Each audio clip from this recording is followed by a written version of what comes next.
So they've been integral partners in trying to get this done, and they share my disappointment that we're standing here today with really an incomplete process.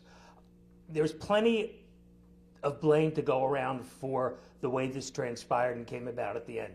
But today my main focus and concentration is going to be on the district's failure to rescind the cuts.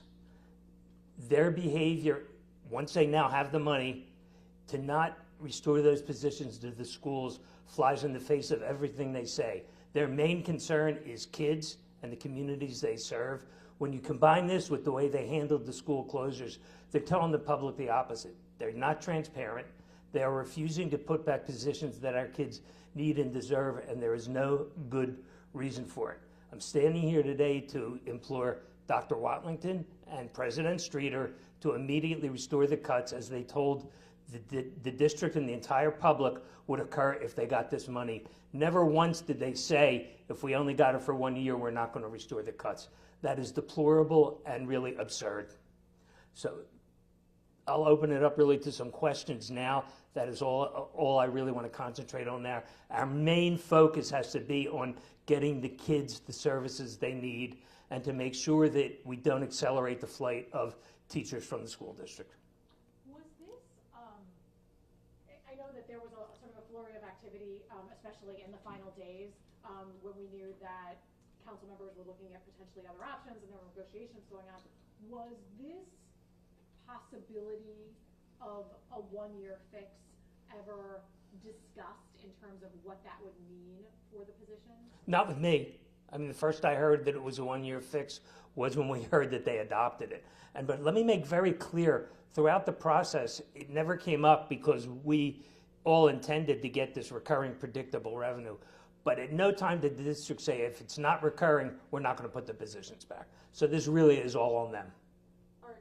Dr. Watlington and President Streeter have said that the reason that they're not immediately restoring the positions is that because the district has a structural deficit, we know any spend increases charter payments in the next year, and that they won't have the funds to both pay increased charter payments and keep these positions in the following year. How do you respond to that? They're saying, like, look, we want to retire the structural deficit once and for all. Well, that's ridiculous. And first of all, the figures that they threw around was that it was going to be, in the first year, $6 million in charter payments, because they couched in, it's $30 million. That's over the 5-year plan. So even if you took $6 million out of this, the money is still there to put the positions back. And charters always get an increased reimbursement when the school district receives more money. Now, Dan knows the school finances probably better than I do. If he wants to weigh in on that, go ahead. And I gave him no warning about that. So some of this has been unclear about the $30 million. There was some discussion as to whether that was over the 5-year plan or not. That doesn't make a lot of sense, actually, because generally speaking, for every dollar the district spends, they have to spend out about 60 cents to charter. So if they spend 50 million, it'd actually be 30 million in a it should be 30 million in a single year. That's not what they said. Yeah, it was a very confusing message. But the bottom line is, the kids need these positions, and they will be lost. They will be lost. Like they're not coming back. So we need the district to commit to putting these positions back now. I think all of us are going to do the work to make sure that that funding recurs, regardless of what the message has been so far. So I think we need the district to commit to taking this step with us. You're in front of a lot of people that have worked really hard and will keep working hard to make sure the district has the funding that our kids need.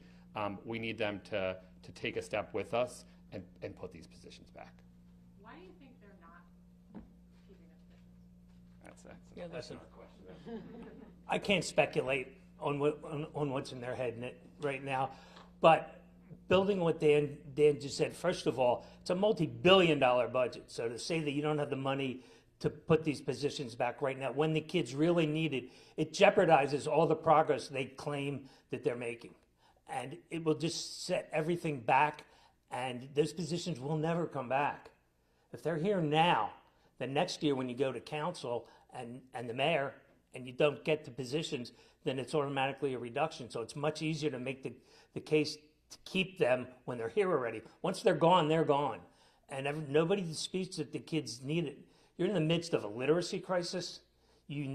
Kids have more mental health needs than they ever had before, and these positions deal directly with those issues. Or just logistically about rescinding the positions, like forced transfer notices have already gone through. People have already accepted positions in other places, may have left the district. So, like, even if the rideshare tax had gone through, that all would have happened already. So how do you sort of square the logistics?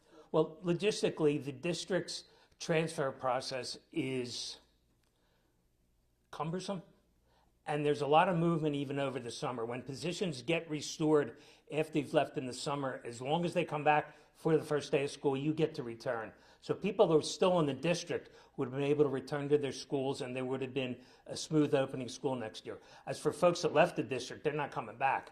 And that's one of the problems with the way they function now, and why we have such a teacher shortage. I was going to ask, are you seeing, because of the uncertainty with some of these, with the school closure plan, are you seeing that uncertainty start to hit teachers and staff? Morale is lower than it's ever been.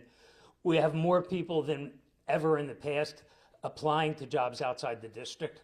And for the first time in years, they're now poaching our people. Listen, historically, they didn't want to hire our experienced people because they didn't want to have to pay them the salary for the years of experience. Well, that's not happening now. We have people applying for jobs. I'll give one example, a couple of years ago, Lower Merion. They took someone from here and put them on step 10 of their salary scale. That never would have happened when they started. So we're working with the shrinking pool of applicants, and you have people that are really dedicated to the children in the school district of Philadelphia, and they're forcing them out. Are there any schools specifically that are losing is there any school that's losing like 6 or 7 or like the highest number? Do you happen to know which schools those are? Well, they're, off the top of my head, the one I can think of right now is Alney's losing 17 positions.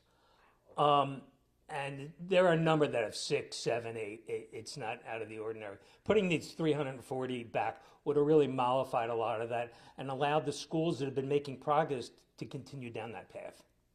What are your next steps?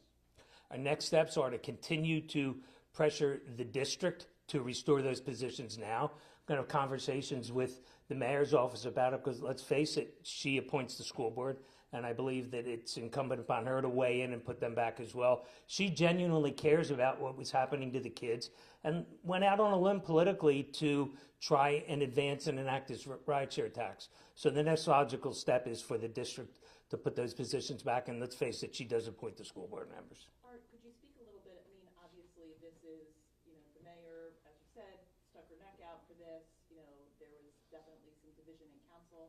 I mean, what do you think this does for how the district functions going forward? There are still, questions about the school closing plan and whether some schools might come off the list. What does this division do for how the district functions? Well, they are dysfunctional. So this just exacerbates that a little. And let me focus in on what you just said about the school closure plan. There is very little confidence out in the public in the school district of Philadelphia now.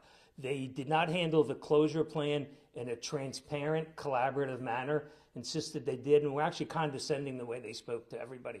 I was at a council meeting where one of their leaders responded to a question from a council member and said, look it up on our website.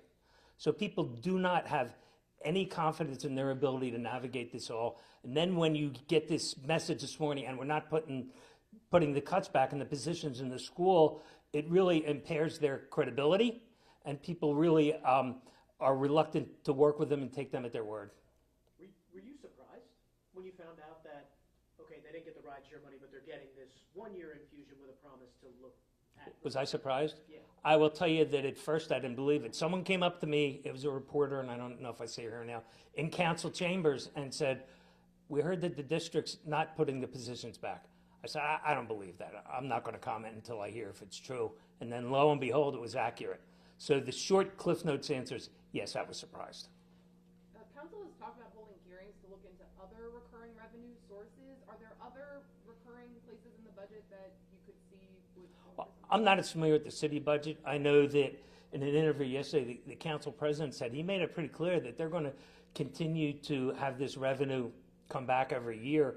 So I think you have to take him at his word, and that we need these positions. Now, if these positions go away and they come up with recurring revenue next year, you're going to be starting from a lower point. You're just going to be getting back to ground zero, and that makes no sense.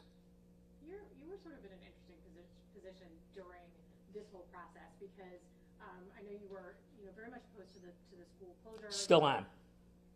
Very much opposed to the school closures, but you and the district were on the same side in terms of wanting to get this funding to keep these positions and not let them be taken away. Given how things are shaking out now, what does that do to your relationship with the district and sort of willingness to join forces again? Well, first of all, let me say that there was a real clear reason why I separated the two issues. The school closure plan is flawed, catastrophic. That's a story for another day down the road. But the kids need these services now. So I didn't want to punish children for the bad behavior of adults. And as far as working with the district going forward, we'll continue to deal with them in good faith and hope that they do the same. When you had conversations with council members who said, I don't approve this, I'm not supporting this tax because I don't like the closure plan, how did you try to sort of disavow them of that, and what was the response you got? What I just said to you was that we can't lose sight of the fact that the kids need these services. So, not to sound like a broken record, I don't want to punish the kids because the adults are behaving badly and improperly. And and they kept assuring me that there's going to be room to modify the plan as we go forward. When we talk about credibility, I'm not so sure about that. We are in the process of developing our own alternative plan now, which we hope to have ready by the end of June, the beginning of July. I'm sure your next question is, why didn't you do it before? Well, I said they were not transparent in providing the information, so you had to dig through their website to find the data that you needed to come up with a really coherent, credible plan. But I don't want to get sidetracked on that. The main reason we're here today is to demand that the district restore the positions of those schools and rescind those cuts so that school can open smoothly. You said morale was at a pretty low. What do you do to restore confidence in your teachers to prevent even more teachers from leaving and leaving the district at a deficit? Me, myself, I can't do a lot, obviously. The district has to show by their actions that they value them, not just words. I mean, you'll hear the superintendent say all the time, teachers are the biggest factor in the increased achievement of it. Their actions have to prove that they value what they do, whether it's doing a PD day after a holiday, not making them come into work, being a little more lenient on what they do with schools when there's bad weather, and just respecting them and legitimately taking their input into programs for schools. People that don't come into this profession to get rich. And a lot of the data and research shows if you just treat them as a professional with some dignity, they'll be loyal to the district. Now the opposite is occurring. At the first opportunity, they're leaving. You have a lot of people with you. Is anyone here affected by what you now know or are told? Are those cuts going forward? No. Okay. Just had to double check.